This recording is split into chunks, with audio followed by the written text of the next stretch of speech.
Hello friends, welcome to study partners. मैं सार्थिका सिंह, जो कि आज आपको विलियम वर्ड्सवर्थ की पोएम डैफोडिल्स को एक्सप्लेन करने वाली हूँ। हम पोएम देखें डैफोडिल्स, उसके पहले हम इसके राइटर विलियम वर्ड्सवर्थ के बारे में जान लेते हैं थोड़ा। विलियम वर्ड्सवर्थ जो कि एक इंग्लिश पोइट है और साथ ही जिन्हें harbinger of nature and poet of nature भी कहा जाता है। विलियम वर्ड्सवर्थ का वर्क द लिरिकल बैलाड, जो कि रोमांटिक एज की स्टार्टिंग के लिए जाना जाता है। माना जाता है कि विलियम वर्ड्सवर्थ के वर्क लिरिकल बैलाड से ही रोमांटिक एज की स्टार्टिंग हुई थी, जो कि 1798 में फर्स्ट पब्लिश्ड हुआ था। इसके बाद देखते हैं विलियम वर्ड्स की पोएम डैफोडिल्स, जिसका another name I wandered lonely as a cloud भी है। इस पोएम को I wandered lonely as a cloud के नाम से भी जाना जाता है। The poem daffodils is also known as I wandered lonely as a cloud. The poem was written in 1804। ये पोएम 1804 में लिखी गई थी। It is inspired by an event on 15 April 1802।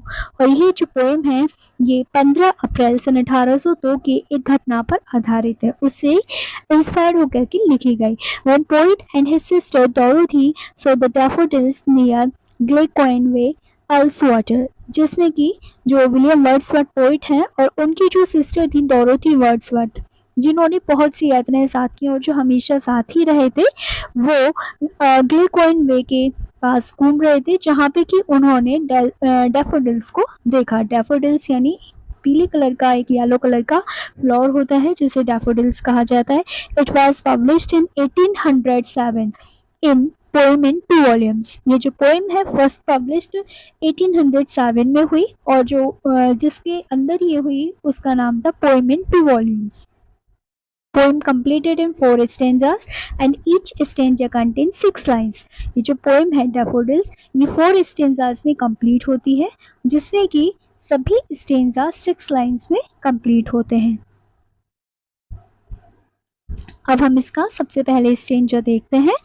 I wandered only as a cloud that floats on high over vales and hills. यहाँ पर जो poet हैं वो खुद की तुलना, खुद का कंपैरिजन एक बादल से कर रहे हैं। बादल जो कि आसमान में उड़ते हैं, किसके ऊपर? घाटियों के और पहाड़ियों के ऊपर उड़ते हुए एक बादल से उन्होंने अपनी तुलना यहाँ की है, जिसमें कि वो कहते हैं I wandered lonely as a cloud, कि मैं एक बादल की तरह अकेले भटक रहा था।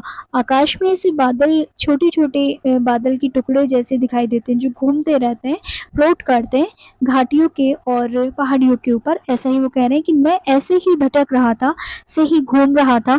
When all at once I saw a crowd, जबकि मैंने एक बहुत बड़ी भीड़ को देखा। भीड़ किसकी थी? A host of golden daffodils. उन्होंने देखा कि डैफोडिल्स नाम के जो येलो कलर के फ्लावर्स होते हैं, उनका एक बहुत बड़ा समूह, एक बहुत बड़ा झुंड वहाँ पे है, जिसको कि उन्होंने देखा घूमते हुए।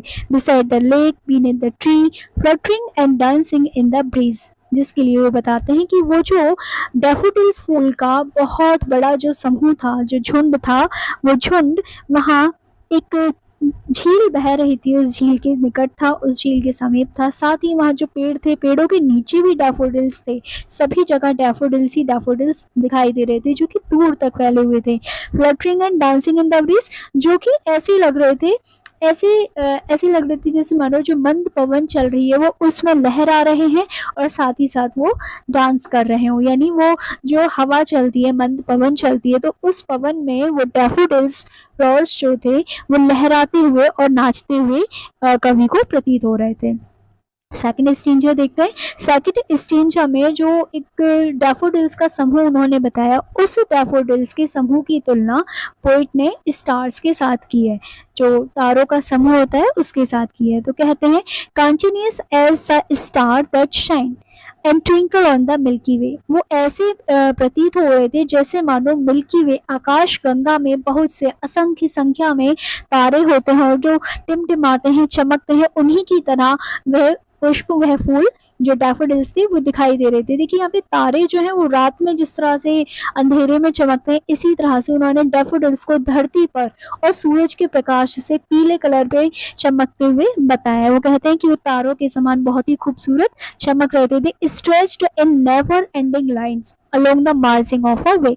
कहते हैं कि जो डैफोडिल्स फ्लावर्स जो थे वो इतनी बड़ी संख्या में थे, इतना बड़ा उनका झुंड था कि ऐसा लगता था जैसे मानो दूर दूर तक असीमित असीमित क्षेत्र में सिर्फ और सिर्फ डैफोडिल्स फ्लावर ही खिले हुए हैं। वो दूर दूर तक फैले हुए थे और उन्हें देखकर ऐसा लगता था जैसे मानो इन फूलों की संख्या का, इन फूलों के झुंड का कोई अंत है ही नहीं। 10,000 saw I at a glance। वो कहते हैं कि ऐसा लगता था जैसे मानो एक ही झलक में मैंने 10,000 डैफोडिल्स को एक साथ देख लिया हो। Tossing their heads in sprightly dance. और वो जो फूल थे, वो फूल क्योंकि वहाँ पे मंद पवन चल रही थी और उस पवन में वो जो फूल थे वो ऐसे लहरा रहे थे और लहराते हुए एक दूसरे से टकरा रहे थे और एक दूसरे से टकराते हुए ऐसा लगता था जैसे मानो वो खुशी से झूम रहे हों, वो आनंद को महसूस कर रहे हों। थर्ड स्टेज जो देखते हैं, the wave beside them dance. वो कहते हैं कि उनके ही अतिरिक्त जो वहाँ पे उनके ही साइड क्या था, वहाँ पे जो वेव थी वो भी डांस कर रही थी। वेव मीन्स जो हमने बात की कि एक झील थी, तो झील में जो पानी की लहरें थी वो भी नृत्य करती हुई महसूस हो रही थी। But they out the sparkling wave in Glee. लेकिन वो जो फ्लावर्स थे वो फ्लावर्स उससे भी ज़्यादा सुंदर चमक रहे थे और लहराते हुए दिखाई दे रहे थे, जो कि ऐसा लग रहा था जैसे आनंद की सीमा को पार कर रहे हैं। A poet could not but be gay in such a jocund company. जो पोइट है वो पोइट कहता है कि वह उनको देख करके उनको देख करके उस तरह से मंत्रमुग्ध हो जाता है। उस कंपनी को वो बहुत ही ज़्यादा आनंद के साथ में महसूस करता है। यानी जो फूलों की कंपनी थी, जो फूलों का साथ उसे मिला, वो उसमें बहुत ही ज़्यादा आनंदित होता है और खो जाता है। कहता है कि इससे ज़्यादा सुंदर और क्या हो सकता है। I gazed and gazed but little thought what wealth the show to me had brought. वो आगे कहते हैं कि जब मैं इस असीमित मात्रा में, असीमित संख्या में फूलों को देख रहा था, डैफोडिल्स को देख रहा था जो कि दूर दूर तक फैले हुए थे, तो उन्हें देखते हुए मैं एकटक बस देखता ही जा रहा था। मानो ऐसा लगता था कि मैं उनसे अपनी नजरें हटाऊं ही ना, और एकटक में उन्हें देख रहा था और ऐसा महसूस कर रहा था जैसे न जाने ऐसा कौन सा सुख और ऐसा कौन सा आनंद आज उन्होंने मुझे दे दिया है। यानी क्योंकि जो वर्ड्सवर्थ हैं वो एक प्रकृति प्रेमी माने जाते हैं, नेचर्स लवर माने जाते हैं। इसी के साथ उन्होंने जो भी वर्क अपने लिखे वो सभी उन्होंने नेचर को डेडिकेट किया और नेचर ही था जो कि उन्हें सबसे ज़्यादा खुशी देने वाला था। आगे देखते हैं stanza number 4। For oft when on my couch I लाई।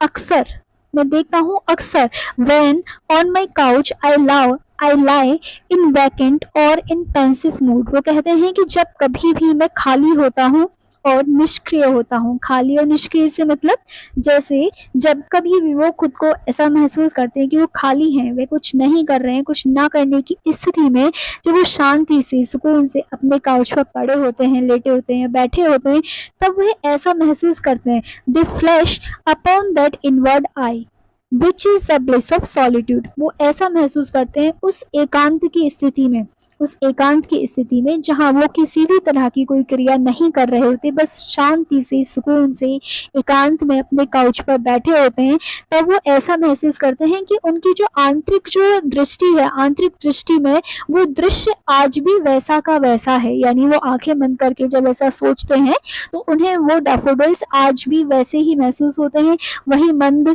पवन उन्हें महसूस होती है, वही फूलों का टकराना, नृत्य करना, वो सारे ही सुंदर दृश्य फिर से उनकी आंखों के सामने आ जाते हैं। और ऐसा हमेशा ही होता है, जब कभी भी कोई भी हमारी ऐसी याद होती है जिसमें हमें बहुत ज़्यादा आनंद महसूस हुआ हो या फिर दुख भी महसूस हुआ हो, तो वो हमें आंखों की बंद करते हुए हमारी आंखों के सामने फिर से आ जाता है। तो यहाँ ये उनके लिए खुशी की बात थी जहाँ वो डैफोडिल्स के साथ अपनी कंपनी को एंजॉय करते किया था और वो इसी कंपनी को फिर से महसूस करते हैं। And then my heart with place of hills. और जब भी मैं उसके बारे में सोचता हूँ, उस दृश्य के बारे में सोचता हूँ, तो तभी मेरा जो हृदय है वो खुशी से और आनंद से भर जाता है। And dance with the daffodils. और ऐसा लगता है जैसे मानो मेरा दिल भी उन डैफोडिल्स के साथ में झूमने लगा लगा हो और खुश हो गया हो। तो ये जो पोएम थी ये डैफोडिल्स फूल के बारे में उन्होंने लिखी, जहाँ बहुत ही सुंदर दृश्य के साथ बहुत ही सुंदर इमेजरी को यूज़ करते हुए उन्होंने इस पोएम को एक्सप्लेन किया है, इस पोएम को हम तक पहुंचा है। यहाँ पे मेन चीज़ ये है कि जो पोइट है वो हमेशा ही प्रकृति की सुंदरता को लोगों तक पहुंचाना चाहते थे। एक सरल भाषा में वो लोगों को समझाना चाहते थे कि हमें अपनी प्रकृति की ओर लौटना चाहिए और प्रकृति ही है जो कि हमें सबसे ज़्यादा सुख और आनंद दे सकती है। इसके बाद में यहाँ कुछ आपके लिए कुछ वर्ड मीनिंग्स है। अगर किसी भी तरह का कोई कंफ्यूजन होता है तो इजीली आप उसको समझ सकें, जान सकें, इसके लिए यहाँ पे ये वर्ड मीनिंग। और इसी के साथ में कुछ यहाँ पे नोट भी किया हुआ है। नोट ये है कि यहाँ एक इंग्लिश पोइट रॉबर्ट हैरिक हैं जिन्होंने फर्स्ट पब्लिश्ड अपना एक वर्क किया था हेस्पेरिडस। तो हेस्पेरिडस में उनकी एक पोएम भी थी जो कि पब्लिश्ड हुई, टू डैफोडिल्स जिसका नाम है, और इसकी जो पब्लिशिंग डेट है वो है 1648। तो यदि आपको यह वीडियो अच्छी लगी हो तो इसको प्लीज़ लाइक करें, शेयर करें और सब्सक्राइब बटन क्लिक करना ना भूलें। Thank you so much.